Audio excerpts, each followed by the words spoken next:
Alright, so we slide into another day. Yeah, sorry about the volume of videos lately.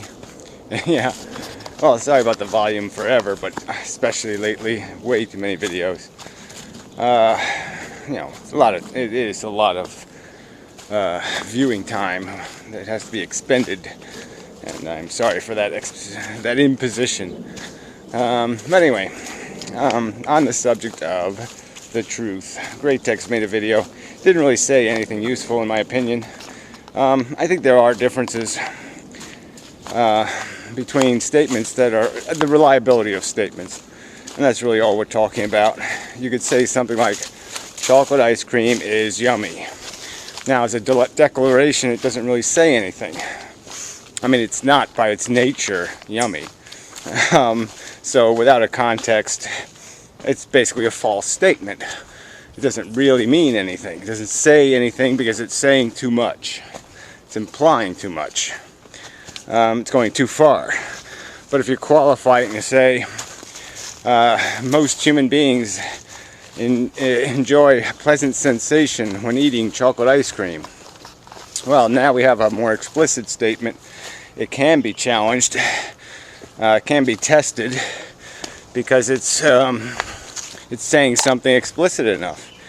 It's not sloppy.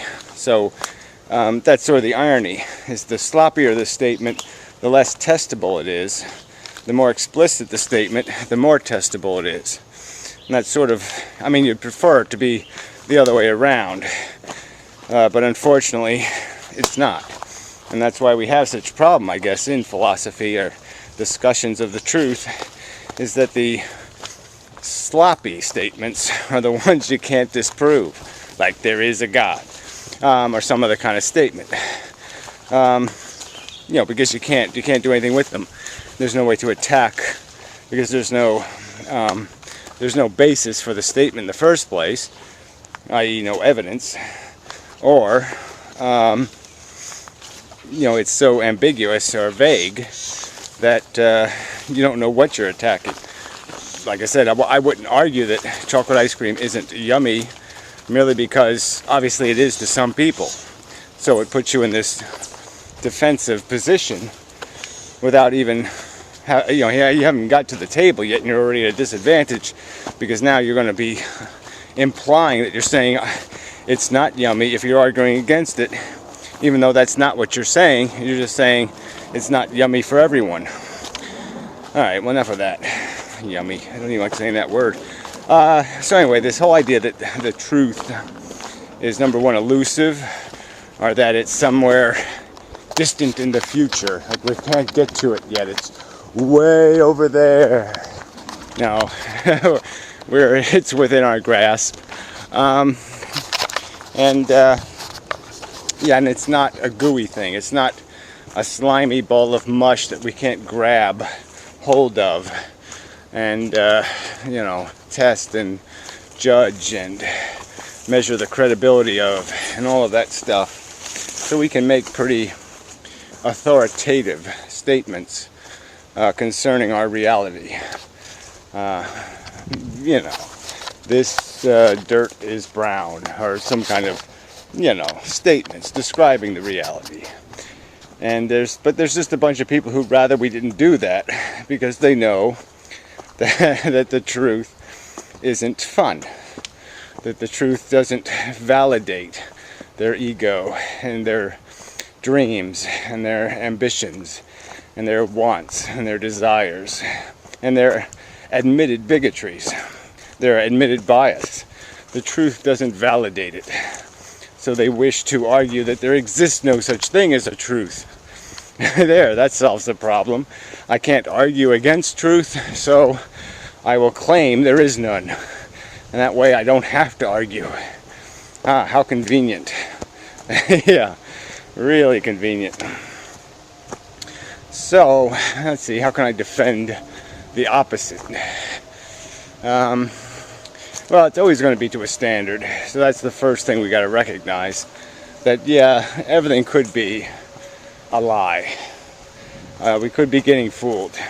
But we know that we can sort of establish as a premise of reasoning that, all right, let's assume we're not being deliberately deceived, that we're not in some kind of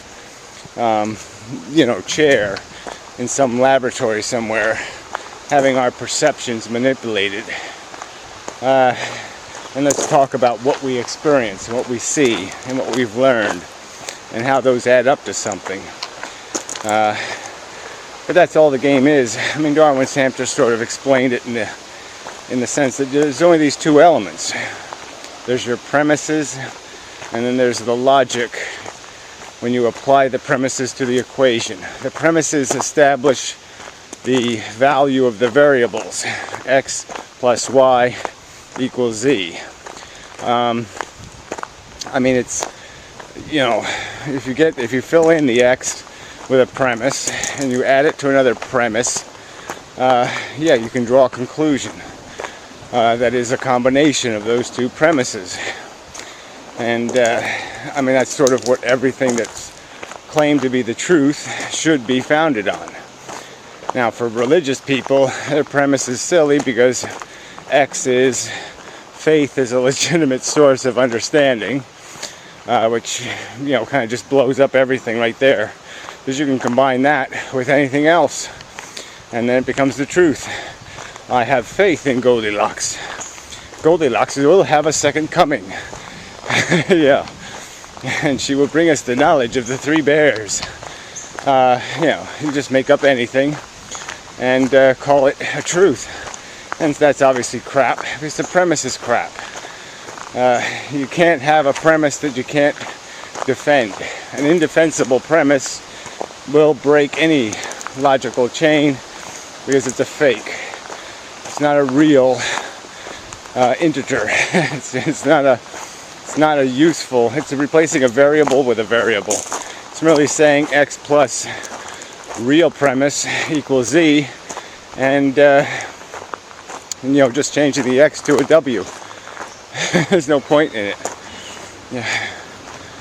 No point in replacing unknowns with made-ups. I guess that's the better way to put it. Ooh, nice cut grass. I gotta find some time to go golfing. Anyway, well, golf ball hitting, to be accurate. But that's it, accurate is this whole explicit thing. If you say it carefully and within a boundary, the statement's going to be, it can have real integrity as truth, as a truth. And the standard's always going to be beyond that thing called reasonable challenge or reasonable doubt. I think reasonable challenge is a good one. You have to be able to make, something is what it is unless you reasonably challenge it. That's just the way it works. If you can't reasonably challenge it, well, it's got some character and substance you're going to have to deal with. Yeah, let me see if I can get some fish, but damn, I don't see none, which is problematic. And they used to hang out in that tree, but it sort of wore out. There's a couple in there. Well, there's one just sitting there. See if I can get a stick. Find a long stick. So I shall commence later and such, and whatnot, and so forth. Maybe I just tie it to a rock. Put the rock in there. I don't know. Can't decide. Well, I will decide. That's what I'll do. Till later. Alright, back for an add-on. Yeah, sun's kind of gone. Anyway, I have a headache. Anyway, yeah. Truth is, I have a headache. So anyway, we get into this whole arguments about the subjectivity of people's opinion of the life game. And so the problem is that people are basically just, they're licking it. Like they're eating it like it's cereal. And they're saying, yeah, I like life cereal. And that's kind of bogus. First, we don't survey people after they had the cereal, and we wait an hour later and see how well they digest it and whether it sits well with them and all that kind of stuff. Yeah, we just survey them as they're eating. And so that's sort of bogus. Because, you know, maybe they're not going to like it so much when they get to see what it does to them later, you know, at the end. But anyway, and how else can we metaphor this? Yeah, they're not taking into account allergic reactions other people have, and worse. I'm using allergic reaction as a metaphor, a catch-all for, you know, all the ugly crap that falls on people because of just bad luck, bad genetics and such. Yeah, so their analysis is trivial, superficial. You can't just say, I like chasing, because the question is bigger than that. The question is, are we chasing something worth what it's costing in terms of that allergic reaction that takes place? And so again, let's say they acknowledge, they understand what suffering is. They understand the odds and the risks to the people who will be troubled and tormented throughout their life, who will endure very bad weeks, very bad months, very bad years of conscious, unpleasant sensation, hell, torment, agony, misery. And so they acknowledge that, and they still say, but I think overall there's a risk worth taking. Well, we never get to see if they really think that.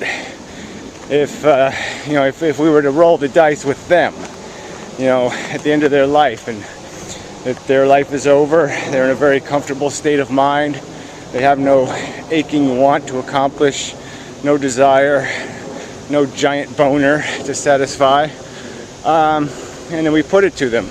Well, do you want to be the next random birth on Earth? The odds are you're going to be probably Asian or Indian. The odds are you're probably going to grow up in a very meager existence. No internet. Maybe enough food to eat, maybe not. Likely that you won't have any medical care. Yeah, it's not going to be fun. You're going to watch your father age before his time. And you might watch your mother die having your 5th or 6th brother or sister. Yeah, do you want to go ride that roller coaster of fun with all that liability? You know, let's see if people will put their own money, their own conscious welfare to this test, because we have no way to test their authenticity in their statement that I would. All I can saying it's really easy. Doing it, yeah, that's a whole nother thing. So, but anyway, I'm just saying there's lots of analysis that needs to be done. This is kind of a big question. You can't just say, well, we've done the superficial analysis. I have licked it and found it to be tasty. Therefore, no further conversation necessary. And that's what a lot of these people are just saying. I like it. I'm biased. I don't care. Fuck you. And then they dare to call themselves thinkers or philosophers or even mildly you know, honest or intelligent. I don't think so.